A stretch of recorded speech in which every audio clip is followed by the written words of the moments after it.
Our good news for today is from Esther chapter 8 verse 16. For the Jews, it was a time of happiness and joy, gladness, and honor. Nagkaroon ng mga Hudyo ng kaliwanagan at ng kasayahan at ng kagalakan at ng karangalan. Praise be to God. Remember the song, How Great Thou Art.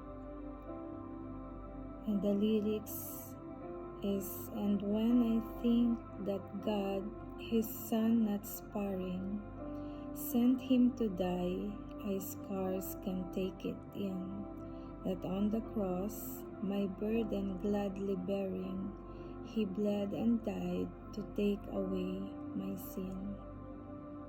Amen. We can feel the song and we are wondering if God was going to show up. In reality, God never leaves. A look at the book of Esther reveals this truth. The Jews were in exile and powerful people wanted to kill them.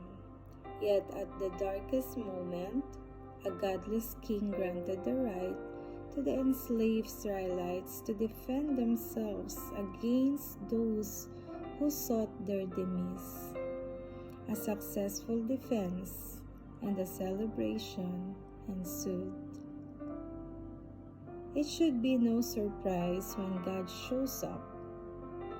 After all, He turned an attempted genocide into a celebration and a crucifixion into resurrection and salvation.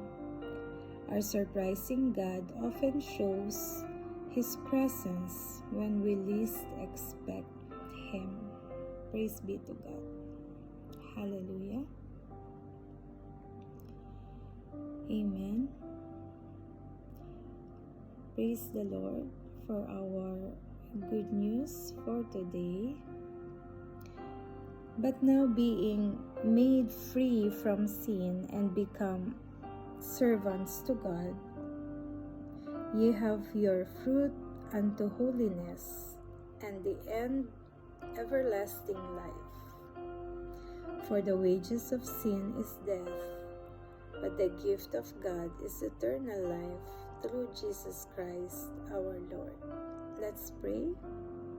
Father, we thank you for the example of Esther and the Jews in Esther chapter 8 verse 16. We praise you for the light, gladness, joy, and honor that you brought to them. And we thank you for the hope of salvation that we have in Jesus Christ. Help us to live in the joy of your blessings and to share your love with others. In Jesus' name, amen. Have a blessed Wednesday, everyone. Till next. Good news.